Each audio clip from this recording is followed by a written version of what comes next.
नमस्कार। जान है तो जहान है में स्वागत है आपका। आपके साथ मैं हूं आशीष चौबे।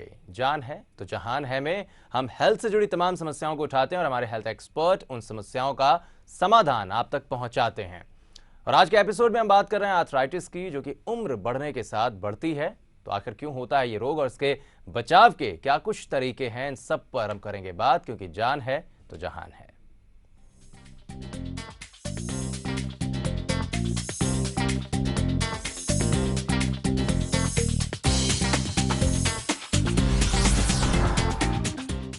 तो दोस्तों, आर्थराइटिस नाम सुनते ही हम इसे बुजुर्गों की बीमारी मानने लगते हैं, लेकिन आज इस बीमारी की संख्या बच्चों में भी दिनों दिन बढ़ती जा रही है। बीमारी का जो मूल रूप है वो जोड़ों और मांसपेशियों को प्रभावित करता है। दर्द वो लक्षण है जो शरीर में किसी समस्या के होने की पुष्टि करता है कि आपको ये समस्या है। और ऐसे में मरीज के पैरों में और हड्डियों के जो जोड़ होते हैं उसमें बहुत तेज दर्द होता है, जिससे चलने फिरने में काफ़ी तकलीफ महसूस होती है। तो कुछ इसी तरीके से आर्थराइटिस में शरीर के तमाम अंग प्रभावित होते हैं और ऐसे में दर्द के साथ दूसरी समस्याएं भी आपको हो सकती हैं। तो आगे बढ़ें उससे पहले एक रिपोर्ट दिखाते हैं आपको। क्या आपके जोड़ों में रहता है दर्द? जोड़ों में आ गई है सूजन? चलने फिरने में होती है दिक्कत? भूख नहीं लगती है? हमेशा रहती है थकान? जी हाँ, आप रूमेटॉइड आर्थराइटिस यानी रुमेटी गठिया के शिकार हो गए हैं। दरअसल ये बीमारी आज के वक्त में दुनिया भर के लोगों को परेशान करने वाली सबसे आम क्रॉनिक स्वास्थ्य समस्या के रूप में सामने आ रही है। डॉक्टर्स की माने तो आर्थराइटिस एक ऐसी बीमारी है जिसमें एक से अधिक जोड़ों में दर्द और सूजन होती है। ज्यादातर मामलों में ये रोग धीरे धीरे विकसित होता है और बहुत धीमे से इसका हमला होता है। हालांकि कुछ लोगों में यह अचानक कुछ ही महीनों में पनप जाता है और किसी आम समस्या जैसे बुखार आदि के असर से रोग सामने आ जाता है। गठिया खुद को किसी भी प्रकार में प्रकट कर सकता है। इनमें रूमेटिक गठिया, ऑस्टियोआर्थराइटिस, गाउट, जुवेनाइल एंडियोपैथिक आर्थराइटिस प्रमुख हैं। हालांकि गठिया 65 साल या उससे अधिक उम्र के लोगों को प्रभावित करता है, लेकिन फिर भी बच्चों समेत सभी उम्र के लोगों को ये रोग जकड़ सकता है। आर्थराइटिस पर हो रही रिसर्च की माने तो 18 और 40 साल की उम्र के बीच हर 10 में से एक व्यक्ति इस रोग से ग्रस्त होता है। 45 से 65 साल की उम्र के बीच संख्या बढ़ जाती है और हर 10 में से 4 लोग इससे ग्रस्त हो जाते हैं। ऐसा माना जाता है कि गठिया होने की प्रवृत्ति आनुवांशिक हो सकती है। कुछ खास किस्म के संक्रमण या वातावरण में मौजूद कारक उन लोगों में इस रोग के लक्षण उत्पन्न कर सकते हैं जिन्हें इसका जोखिम होता है। आधुनिक जीवन शैली और खान पान के चलते युवाओं में ये बीमारी ज्यादा बढ़ रही है। आयुर्वेद में आर्थराइटिस को अम्वात कहा जाता है। यह सिर्फ जोड़ों की समस्या नहीं है। आयुर्वेद कहता है कि ये समस्या खराब पाचन, खान पान की गलत आदतों और निष्क्रिय जीवन शैली के साथ ही वात दोष के बढ़ने से होता है। अगर आपके घर परिवार में भी कोई आर्थराइटिस की बीमारी से पीड़ित है तो इसका तत्काल इलाज कराएं। Health desk A to Z news. तो आज हम बात कर रहे हैं आर्थराइटिस की और क्यों होता है ये रोग और कितनी उम्र में ज्यादा प्रभावित करता है ऐसे उम्रदराज लोगों को। इन तमाम बातों पर चर्चा करने के लिए हमारे साथ बहुत ही खास मेहमान हमारे स्टूडियो में मौजूद है डॉक्टर दीपक ठाकुर, जो कि ऑर्थो और जॉइंट रिप्लेसमेंट स्पेशलिस्ट हैं, जिनसे हम चर्चा करेंगे। डॉक्टर साहब, बहुत बहुत आपका स्वागत है शो में। चूंकि शुरुआत कर रहे हैं, आर्थराइटिस हमारा सब्जेक्ट है, तो सबसे पहला सवाल मेरा यही कि किस तरीके से देखते हैं आर्थराइटिस के इस रोग को और क्या ज़्यादा असर करता है किन लोगों पे? देखिए, आर्थराइटिस एक मेनली ओल्ड एज प्रॉब्लम है जो कि एज से रिलेटेड होता है। कहने को तो ये हम एक तरह से डिजीज़ की कैटेगरी में भी नहीं रखना चाहेंगे, क्योंकि it is a weird and tear of the joints of the body. Mainly ये जो वेट बियरिंग जॉइंट्स हैं जैसे कि नीज और हिप्स, मेनली उन्हीं को इफेक्ट करता है। और भी जोड़ों में ये देखा जाता है, लेकिन मेनली एज से जो रिलेटेड है वो हिप्स में और नीज में। जी, चलिए हमारे साथ एक कॉलर जुड़ गए हैं, उनसे पहले बात करते हैं। नाम बताइए अपना, कहाँ से बात कर रहे हैं और पूछें डॉक्टर साहब से क्या पूछना चाहते हैं। हेलो जी, आपकी आवाज मिल पा रही है, बताएं कहाँ से बात कर रहे हैं। सर, मैं दिल्ली से बोल रहा हूँ, नरेश बोल रहा हूँ। जी बताएं। सर, मेरे पाँव की एड़ी में दर्द रहती है सर। ये 2007 से मतलब काफी परेशान है। काफी परेशान हैं, क्या कभी इलाज के लिए कुछ दिखाया, किसी डॉक्टर के पास आप गए? हाँ, काफी जगह गया सर, थोड़े फर्क, जब तक दवाई खाता हूँ जब तक फर्क पड़ता है उसका असर दर्द होती है। डॉक्टर साहब बताएं इनकी समस्या का क्या समाधान हो सकता है? एड़ी में दर्द होने के बहुत से कारण हैं। जनरली बहुत कई बारी मेन जो कारण होता है वो होता है improper footwear. That is the most common cause of heal pen जिसे कहते हैं। बहुत सी चीज़ें और भी इफ़ेक्ट करती हैं, जैसे कि गाउट में भी कई बारी हील पेन्स होती हैं, लेकिन ये सब किसी डॉक्टर के पास जाके प्रॉपर इन्वेस्टिगेट करा के ही उसका आगे हम समाधान कर सकते हैं। चलिए, बिल्कुल हमारे साथ एक और कॉलर जुड़ गए हैं, सचिन हैं दिल्ली से। सचिन, बहुत बहुत स्वागत है आपका। पूछें डॉक्टर साहब से क्या पूछना चाहते हैं आप। सचिन पूछें, अपना सवाल पूरा करें और पूछें डॉक्टर साहब से क्या पूछना चाहते हैं आप। लग रहा है उन तक हमारी आवाज़ नहीं पहुंच रही है या फिर कोई तकनीकी खामी है। डॉक्टर साहब, और भी बहुत सारे कॉलर समय आएंगे और लगातार आते हैं। जब इस तरीके के सब्जेक्ट्स हम लेकर आते हैं तो बहुत सारे कॉल्स आते हैं, लेकिन आर्थराइटिस को लेकर कई लोग सोचते हैं शायद हमारी जब उम्र थोड़ी सी बढ़ेगी तब हम इस तरीके की बीमारी से जूझेंगे, या हो सकता है ऐसी बीमारी हमें लग जाए। लेकिन अब देखने को मिलता है कि जो युवा हैं, हमारी यंग पीढ़ी है, उन्हें भी इस तरीके की बीमारी होती है। तो इसके पीछे क्या रीज़न आप देखते हैं? युवा पीढ़ी में आर्थराइटिस होना मोस्टली आजकल की जनरेशन में लाइफस्टाइल बेस्ड डिजीज़ कहते हैं इनको हम लोग। Wrong practices like eating fast foods, वजन का बढ़ना, ये सब कारण हैं जो कि आर्थराइटिस को जल्दी लेके आते हैं यंगर पॉपुलेशन में। एक अलग तरह की आर्थराइटिस होती है जिसे हम कहते हैं रूमेटॉइड आर्थराइटिस। वो एक ऑटो इम्यून डिजीज कहते हैं, वो एज से रिलेटेड नहीं होता है, जो कि पर्टिकुलरली यंग पेशेंट्स में ही स्टार्ट हो जाता है। उसके अलग कारण हैं, ऑस्टियो आर्थराइटिस के अलग कारण हैं। ये दो अलग अलग बीमारियां हैं और जिनकी मैनेजमेंट भी अलग तरीके से है। बिल्कुल, हमारे साथ एक और कॉलर है, प्रीति शर्मा दिल्ली से। प्रीति, बहुत बहुत स्वागत है आपका। पूछें डॉक्टर साहब से क्या पूछना चाहती हैं आप।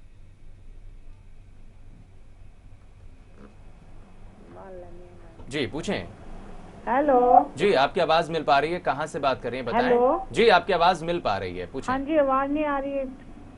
जी, आपको हमारी आवाज मिल पा रही है? बड़ी हल्की आ रही है भैया। चलिए पूछें अपना सवाल डॉक्टर साहब से पूछें। आपकी आवाज मिल पा रही है हमें। हमारा ये सवाल है कि हमारे घुटने में दर्द होता है और ये एड़ी में भी दर्द होता है जी, तो उसका क्या इलाज है? एज कितनी है आपकी मैडम? 60। 60 में most common cause is osteoarthritis only. जो उसका इलाज अगर आप कहें तो बहुत से तरीके हैं, डिपेंड करता है कि आपकी आर्थराइटिस किस स्टेज पे है। अगर अर्ली स्टेज पे है तो लाइफस्टाइल में चेंजेस जैसे कि एक्सरसाइज करना, फिजियोथेरेपी करना, वो इफ़ेक्टिव होते हैं। दवाइयों पे आए तो कुछ तरह की सप्लीमेंट्स होते हैं जो हम देते हैं जो कि आर्थराइटिस को इफेक्ट करते हैं, लेकिन ये सब तरीके हैं जो कि अर्ली स्टेजेस में काम आते हैं। एडवांस्ड आर्थराइटिस में हमारे पास ऑप्शन सिर्फ सर्जरी का ही रहता है, लेकिन that is one of the last option. उससे पहले हम बहुत सी चीज़ें कर सकते हैं जो कि हम आपके आर्थराइटिस के जो प्रोग्रेशन है उसको हम स्लो कर सकें। इस बीमारी का इलाज जैसे आप कहें कि ये क्योरेबल है, तो क्योरेबल नहीं है, लेकिन हम इसके प्रोग्रेशन को स्लो कर सकते हैं। लेकिन अगर एक बार बीमारी लग गई तो इसको खत्म नहीं किया जा सकता, ऐसा कहा जाए डॉक्टर? हाँ जी, हाँ। इसको हम प्रोग्रेस को स्लो कर सकते हैं, मिटा नहीं सकते हैं। चलिए, हमारे साथ चेन्नई से जुड़ गए हमारे कॉलर पवन हैं। पवन, बहुत बहुत स्वागत है आपका। पूछें डॉक्टर साहब से क्या पूछना चाहते हैं आप। नमस्कार सर। जी पूछें। नमस्कार सर। नमस्कार जी। सर, मांसपेशियों में खिंचाव है सर मेरी कमर में सर। ओके। सर, डॉक्टर को दिखाया है सर, थोड़ा सा अब ये पता नहीं लग पा रहा है कि एक्चुअल में सर बीमारी है क्या। आपकी एज कितनी है? सर मेरी एज सर 24 है। 24 है सर। कोई चोट वगैरह लगी थी या जिसके बाद से ऐसा हुआ है? चोट नहीं सर, दो 3 महीने हो गए सर, मैं दवाइयाँ भी खा रहा हूँ और मुझे ना आराम नहीं हो रहा। ओके। सुबह उठते ही कमर ऐसे अकड़ जाती है? हाँ जी, हाँ जी। सुबह है ना सर, मांसपेशियाँ बुरी तरह से मतलब अकड़ जाती है और सुबह उठने में दिक्कत होती है। ओके। देखिए, इस उम्र में 24 जो ईयर है इनका एज है, उसमें कमर में अकड़न होना, पर्टिकुलरली जैसे हम कहते हैं मॉर्निंग स्टिफनेस होना, इस केसेस में हम लोग एक बीमारी है जिसे कहते हैं एंकलाइजिंग स्पॉन्डिलाइटिस, जो कि पर्टिकुलरली यंग पेशेंट्स में होती है, उसको हमें रूल आउट करना चाहिए। तो ये सब, लेकिन कुछ टेस्ट होते हैं, कुछ पहले चेकअप होगा, उसके बाद ही हम इस बारे में आगे बढ़ पाएंगे। तो बिना देखे जी या बिना इन्वेस्टिगेट किए कुछ कहने पाना मुश्किल है। बहुत से कारण हैं मांसपेशियों के खिंचाव। चलिए, हमारे साथ एक और कॉलर हैं, उनसे बात कर लेते हैं। जानना चाहेंगे कहाँ से बात कर रहे हैं, नाम बताएं और पूछें डॉक्टर साहब से क्या पूछना चाहते हैं।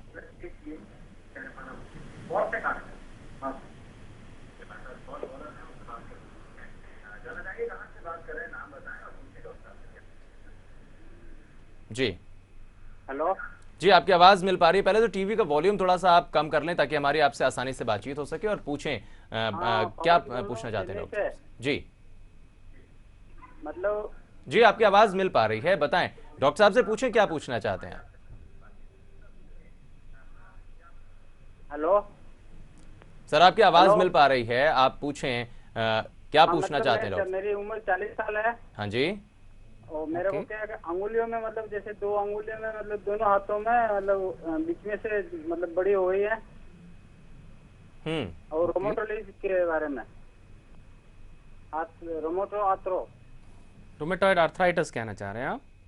मतलब तो मैं डॉक्टर से यहाँ बहुत चेन्नई में बता चुका हूँ, मतलब कोई वो खाली दवाई देते हैं, ठीक हो जाता है। अभी तो क्या है, चेस्ट की, मतलब चेस्ट के अंदर मतलब दर्द होने लग गया अभी। रोमेटॉइड आर्थराइटिस जैसा ये कह रहे हैं, बिल्कुल सिर्फ हम रोमेटॉइड आर्थराइटिस का डायग्नोसिस सिर्फ टेस्ट बेसिस के ऊपर नहीं कर सकते हैं। जैसे कि हम खून की जांच कराते हैं या और भी जांचें कराते हैं, एक्सरेज कराते हैं, सिर्फ उसके बेसिस पे हम रोमेटॉइड आर्थराइटिस एक पेशेंट में लेबल नहीं कर सकते हैं। अनलेस एंड अनटिल उनके सिम्टम्स को हम एनालाइज करें प्रॉपर तरीके से, उनको कैटेगराइज करें। इनका एक क्राइटेरिया होता है कि इनमें आप ये अगर 6 में से 4 लक्षण अगर पाए जाते हैं तो ही हम इनको ऐसे कैटेगराइज कर सकते हैं कि ये रोमेटॉइड के पेशेंट हैं। अकॉर्डिंगली फिर उनका आगे शुरू में दवाइयों के साथ इलाज होता है। आजकल बहुत अच्छी लेटेस्ट मेडिसिन आ रही हैं जिनसे इनका रोमेटॉइड आर्थराइटिस का इलाज संभव है, लेकिन फिर भी रोमेटॉइड आर्थराइटिस भी क्योरेबल नहीं है।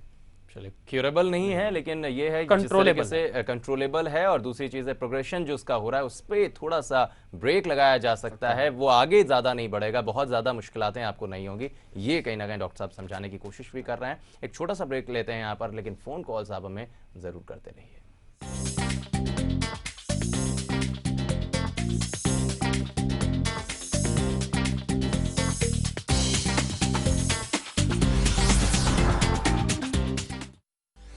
प्रतिदिन घरेलू उपयोगी सामग्री, आयुर्वेदिक चूर्ण व टेबलेट, पूजा सामग्री, शीतल पेय पदार्थ, आयुर्वेदिक अर्क व सिरप, पौष्टिक बलप्रद रसायन। जब बात स्वास्थ्य की हो तो फिर समझौता क्यों? शुद्धता और विश्वास का एक ही नाम, संत श्री आशाराम जी बापू आश्रम द्वारा उपलब्ध घरेलू सामान। उम्र ही कुछ ऐसी है, शरारतें करने दो, दिल तो ये बच्चा है, इसे शरारतें करने दो। Yes, I may be more salt than pepper, getting naughty better late than never. उम्र ही कुछ ऐसी है, हमें शरारतें करने दो। जोश मोबाइल हर दिल में जोश लाए।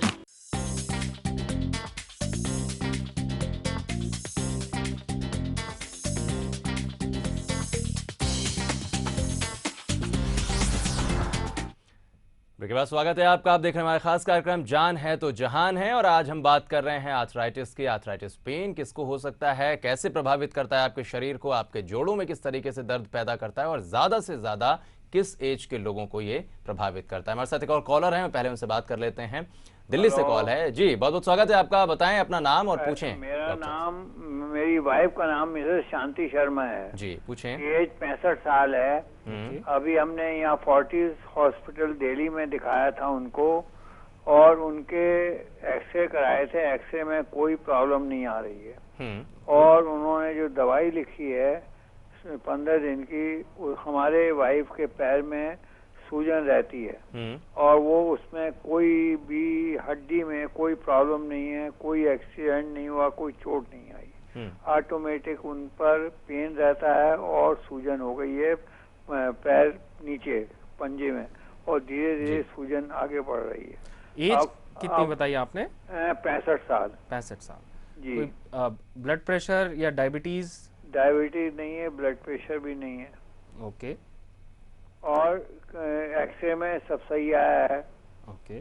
हर एंगल से एक्सरे कराया है, डॉक्टर हैं, ऑर्थोपेडिक डॉक्टर हैं, स्पेशलिस्ट हैं इसमें, इस लाइन में। ओके। 40 ये इसमें स्पाइनल इंजरी में दिखाया था, सॉरी। ओके। तो अभी कोई फायदा हुआ नहीं है, 10 दिन हो गए दवाई खाते हुए। ओके। अब आप कृपा करके हमें बताइए कि क्या हो। मैंने पूरा सूजन दोनों पाँव में होती है नीचे या एक ही पाँव में है?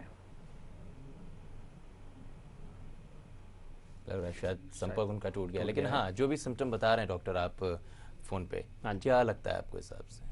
देखिए दोनों पाँव में अगर सूजन है तो हमें पर्टिकुलरली इस एज ग्रुप में हार्ट से रिलेटेड और किडनी से रिलेटेड सारे फैक्टर्स को रूल आउट कर लेना चाहिए कि कहीं कोई हार्ट की प्रॉब्लम तो नहीं हो रही है, कहीं कोई किडनी की प्रॉब्लम तो नहीं हो रही है। तो ये दो मेन कारण हैं जो कि दोनों पाँव में पिटिंग एडीमा जिसे कहते हैं हम लोग, उसके कारण हैं particularly in this age group. लेकिन आर्थराइटिस के कोई सिम्टम तो नजर नहीं आते? हाँ, आर्थराइटिस से रिलेटेड ये चीज नहीं भी हो सकती है। बिल्कुल, इसका इंटरकनेक्टिविटी किसी और तरीके से भी हो सकता है। बिल्कुल, तो कुल मिलाकर इस चीज़ की आप जांच करवा लें जो डॉक्टर साहब यहाँ पे बता रहे हैं, क्योंकि आपने जो सिम्टम बताए हैं उसके मुताबिक वो चीज़ नहीं लगती जिस विषय पर हम आज बात कर रहे हैं, लाइक आर्थराइटिस। लेकिन और क्या कुछ हो सकता है, इसलिए उसके लिए डायग्नोस अगर आप करवाएं तो ज़्यादा बेहतर हो सकता है। डॉक्टर साहब बहुत सारी बात हम कर रहे हैं यहाँ पर, एक और भी पॉइंट जानना चाहेंगे, क्या अनुवांशिकी कारण हो सकता है आर्थराइटिस में भी? हाँ जी, अनुवांशिकी कारण जो होता है क्या? हेरिडिटरी जी, हेरिडिकल प्रॉब्लम भी होती है। हाँ जी, one of the causes of arthritis भी हम कहते हैं कि one of the factors is hereditary. अगर ये बीमारी माता पिता में देखी गई है तो ये चांसेस ज़्यादा होते हैं कि बच्चों में भी ये बीमारी आए। तो हेरिडिटरी फैक्टर भी is one of the factors for arthritis जो कि कहा गया है। चलिए बिल्कुल, हमारे साथ एक और कॉलर हैं, हरियाणा से तारा जी हैं। बहुत बहुत स्वागत है आपका कार्यक्रम में। पूछें डॉक्टर साहब से क्या पूछना चाहते हैं। हाँ जी जी हिंदी में बात करवाना जी मेरी। जी आप हिंदी में ही पूछें, हिंदी में पूछें जी। हाँ जी जी, आप अपना सवाल पूरा करें तारा जी। हाँ जी हाँ जी, नमस्कार जी। नमस्कार जी। हाँ जी, मेरे ना हाथ बहुत ज्यादा इतने सोते हैं कि बस कुछ पूछो ही ना, कोई काम करने से पहले बस पहले ही सो जाते हैं। अच्छा जी। हाँ जी, इसके अलावा और कुछ होता है? सिर्फ नहीं सोने जी, बस कोई काम करती हूँ, जैसे झाड़ू लगाती हूँ, सब्जी काटती हूँ तो हाथ सो जाते हैं मेरे। अच्छा, एक ही हाथ में प्रॉब्लम होती है या दोनों में? दोनों ही हाथों में। दोनों में होती है। हाँ जी। कोई सर्वाइकल वगैरह की तकलीफ तो नहीं है? नहीं जी, सर्वाइकल तो नहीं है, बस हाथ सोते हैं मेरे। मैं इससे बहुत ज्यादा परेशान हूँ। अच्छा, जोड़ों में, कहीं हाथों के जोड़ों में सुबह सूजन होना या दर्द होना ऐसा तो नहीं होता है? नहीं जी, हाथ सोते हैं बस मेरे। सिर्फ सोते हैं? हाँ जी। देखिए इसके लिए आपको थोड़ी इन्वेस्टिगेशन भी करानी पड़ेगी, क्योंकि एज सच हम सिर्फ सिम्टम्स के बेस पे डायग्नोज नहीं कर सकते हैं इसका। इनकी एक नर्व कंडक्शन स्टडीज होती हैं जो कि नसों की जांच होती है, जिसमें पता लगता है कि कंडक्शन वेलोसिटी वगैरह में कितना फर्क है। इसकी वजह से ये सब सुनपन आना और भी चीजें हैं, विटामिन B12 की कमी की वजह से भी हो सकता है। ये सब चीजें हमें जब तक जांच करके नहीं पता लगेंगी, जब तक डायग्नोसिस तक पहुंचना थोड़ा मुश्किल है। लेकिन फिर भी डॉक्टर अगर कहा जाए तो कुछ एक्सरसाइज ऐसी हो जिससे बहुत ज्यादा भले ना रोक सके लेकिन कुछ हद तक तो हम अपने आप को कंट्रोल कर सकें, क्या लगता है? Particularly in this case? बिल्कुल बिल्कुल बिल्कुल। Particularly in this case exercise, जब तक हम एक डायग्नोसिस पे पहले नहीं पहुंचेंगे तब तक सिर्फ एक्सरसाइज का कोई रोल नहीं है। बिल्कुल, unless and until we reach to a diagnosis कि ये बीमारी है, उसका अकॉर्डिंगली फिर उसी हिसाब से फिर आगे इलाज है। लेकिन आर्थराइटिस में एक्सरसाइजेस का बहुत बड़ा रोल है, बहुत बड़ा फैक्टर है जो कि आर्थराइटिस की प्रोग्रेशन को रोकता है। एक्सरसाइजेस में भी फ्लेक्सिबिलिटी इंक्रीज करना, मसल्स की एंडोरेंस इंक्रीज करना, उनकी स्ट्रेंथ इंक्रीज करना। पर्टिकुलरली अगर हम नी जॉइंट के बारे में बात करें तो क्वाड्रिसेप्स मसल होती हैं, उनकी स्ट्रेंथनिंग करना, उनके टोन अप रखना, ये बहुत सारी चीजें हैं जो कि आर्थराइटिस की प्रोग्रेशन को रोकते हैं। लेकिन क्या जो जॉइंट्स होते हैं, अगर चाहे हमारे बॉडी में जितने भी जॉइंट्स जहाँ पर हड्डियाँ हमारी मुड़ती हैं, वहाँ पे जो मज्जा होती है शरीर में, हड्डियों की मज्जा, बोन मैरो जिसे कहते हैं, क्या उसकी कमी ही एक बड़ा कारण है? नहीं, not exactly bone marrow, particularly हम जिसे कहते हैं, हमारी जो मेडिकल टर्म है वो है कार्टिलेज। बिल्कुल, कार्टिलेज का जो डीजनरेशन होता है उसी की वजह से ये सब पेन्स होती हैं। हाँ जी। तो इसको रीजनरेट करने के लिए क्या, किस तरीके से, क्या दवाइयाँ, या फिर जो आपने बताया कि एक्सरसाइज भी बहुत मस्ट होती हैं और कहीं ना कहीं फायदा करती हैं? अभी तक ऐसा तो नहीं हुआ है कि हम कहें कि हम रीजनरेशन कार्टिलेज की कर पाएं। जी, एक्सपेरिमेंटल स्टडीज चल रही हैं, जो कि कहते हैं कि कुछ हद तक सफलताएं मिली हैं इसके लिए, लेकिन हम अब किसी पर्टिकुलर निष्क्रिय पे नहीं पहुंच सके हैं कि हम कहें कि हाँ, अगर हम ये दवाई दें तो कार्टिलेज हम रीजनरेट कर सकते हैं।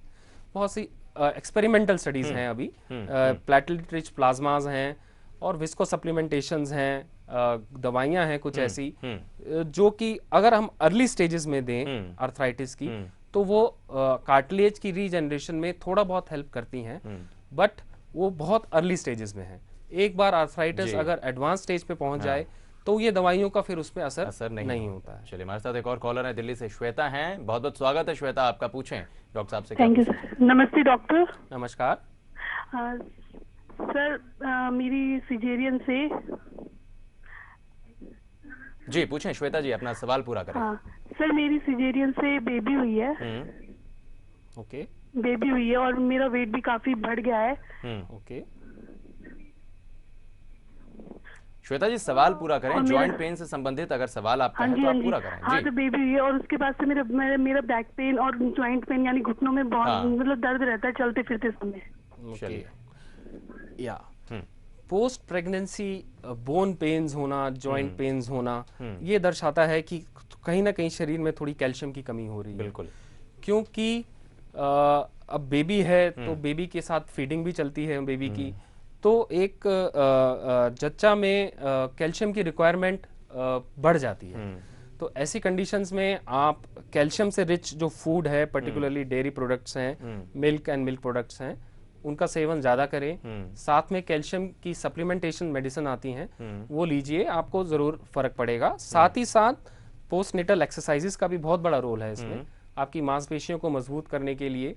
वो उसमें फिर आर्थराइटिस में भी ये it helps in reducing the pain. चलिए, बिल्कुल, आपने एक पहले भी बात की थी, लाइफस्टाइल की आपने बात की आज की जो जनरेशन है वो किस तरीके से काम करती है, उठने बैठने का तरीका है, इसलिए भी ये प्रॉब्लम होती है। क्या पोस्चर्स जो हमारे होते हैं सोने को लेकर, क्या वो भी एक बहुत बड़ा रीज़न हो सकते हैं? हाँ जी, पोस्चरल भी बहुत बड़ा रीज़न है, जो कि one of the most common causes of causing pain basically. Muscles की टोन अप होना, मसल का स्ट्रेंथनिंग होना, क्योंकि जोड़ एक अपनी जगह है, लेकिन जोड़ के ऊपर जो उनको चलाते हैं वो है मांसपेशियां। तो मांसपेशियों का अपना स्ट्रेंथ होना, उनकी अपनी टोन अप होना बहुत ज़्यादा ज़रूरी है। जो कि अगर हम कोई रॉन्ग पोस्चर अपनाएं, बैठने का तरीका गलत हो, सोने का तरीका गलत हो, तो वो अल्टीमेटली इफेक्ट करता है, जो कि कारण बन सकता है दर्द का। चलिए, हमारे साथ एक और कॉलर है, उनसे बात कर लेते हैं। आशा है दिल्ली से। आशा जी बहुत बहुत स्वागत है आपका, पूछें डॉक्टर साहब से क्या पूछना चाहती हैं आप। डॉक्टर साहब, मेरी एज 48 इयर्स है और मेरे ना लेफ्ट नी में बहुत पेन कुछ दिनों से है। पहले भी था, मैंने वॉक वगैरह शुरू करी 40-45 मिनट तो ठीक हो गया, लेकिन अब तो बहुत है सीवियर, मतलब लेफ्ट नी में। और वैसे मुझे बॉर्डर लाइन डायबिटीज थी, वो कंट्रोल हो गई थी वॉक वगैरह से, और कुछ ऐसे नहीं प्रॉब्लम है। बाकी सारे टेस्ट मेरे ठीक है। ओके, कोई चोट वगैरह तो नहीं लगी है? नहीं, ऐसा कोई स्वेलिंग भी नहीं है, चोट भी नहीं है, कुछ भी नहीं है। बट लेफ्ट नी में पहले पीछे भी 3-4 महीने पहले थी, तो वॉक वगैरह काफी करी, उससे ठीक हो गई। लेकिन अब फिर मैं सोच रही थी वॉक करके वेट लूज करके ठीक हो गई। वेट भी अब ठीक है, कोई ऐसा नहीं ओवर वेट। ओके, पर्टिकुलरली जो ये केस हैं 48 ईयर ओल्ड हैं, फीमेल पेशेंट हैं, ये एक पर्टिकुलरली जिस हिसाब से ये सिम्टम्स बता रहे हैं कि कोई चोट नहीं लगी है, this category of patients falls into early arthritis stage. जिस हिसाब से ये सिम्टम्स बता रहे हैं, इस स्टेज पे हम लोग एक्सरसाइजेस, दवाइयाँ से हम लोग कंट्रोल कर सकते हैं।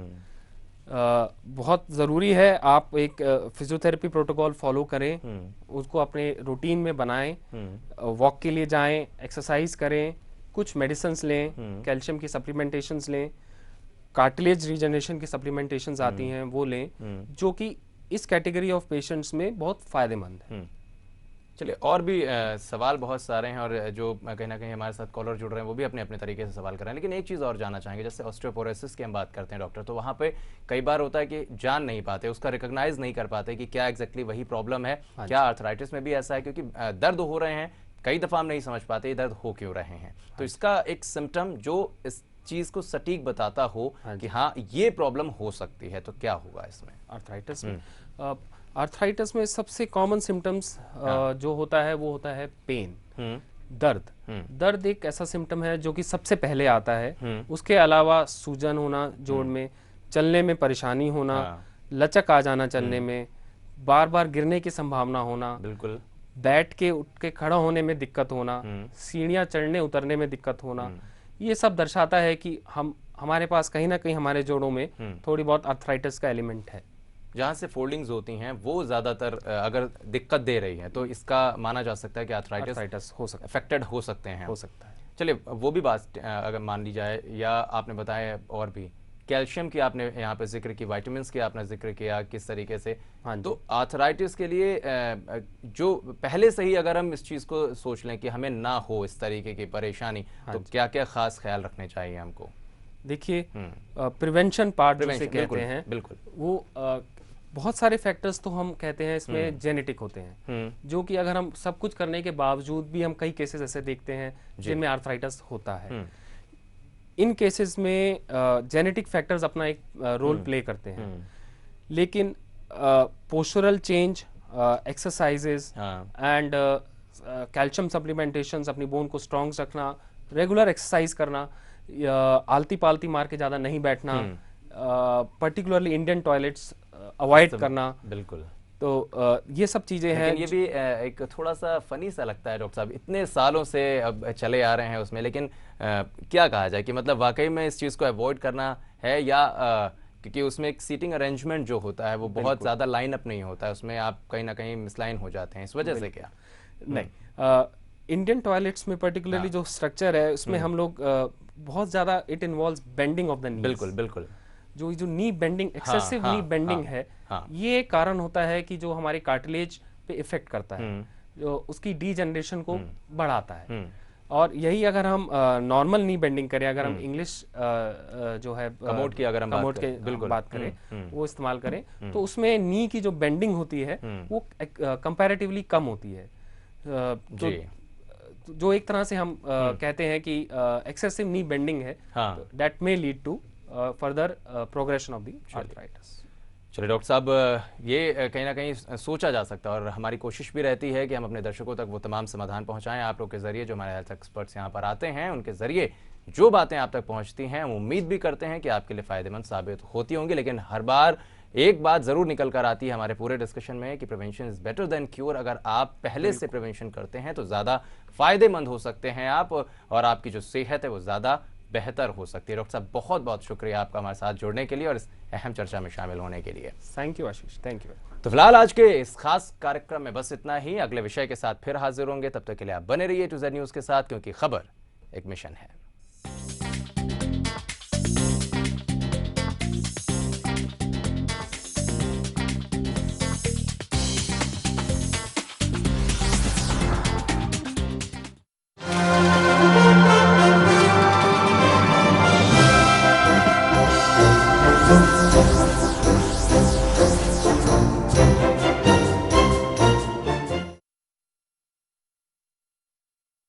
Now you